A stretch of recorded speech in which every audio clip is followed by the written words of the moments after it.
Here I have Dongfeng Box, and let me show you how to change volume settings in this car.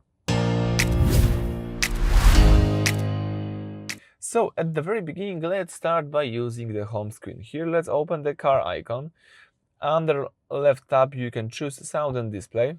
Choose here the volume settings. As you can see, if you scroll down you will see volume settings, and you can check out the media volume. So you can decide from 0 to 100%. Let me use the middle one, for example 50%.